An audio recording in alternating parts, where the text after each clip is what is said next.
ఇది వాస్తవం కదా. అంటే కులాలని నేనేంటంటే కుండ బద్దలు కొట్టని చెప్తాను.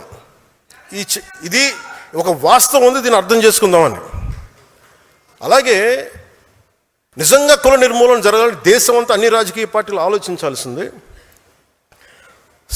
బీసీ సాంఘిక సంక్షేమ వసతి బాలికల గృహం, ఎస్సీ ఎస్టీ బాలికల గృహం, ఎస్సీ బాలుల గృహం. చిన్నప్పటి నుంచి మీరే కులాలను పెట్టి నేను మాట్లాడితే ఇబ్బంది వచ్చిందా మీ అందరికీ? నిజంగా మీరు మాట్లాడాలంటే ఫస్ట్ ఇవి ఆపేయండి. ఫస్ట్ ఇవన్నీ 10th క్లాస్ బిడ్డ పాస్ అయితే బాగా చదివింది అనుకోవాలి, ఏ కులం సర్టిఫికేట్ రాస్తే మీరు ఎక్కడ తీస్తారు? వ్యవస్థీకృతం అయిపోయింది కాస్ట్. నేను అర్థం చేసుకోగలను. అందుకని కులాలను తీసేయలేము.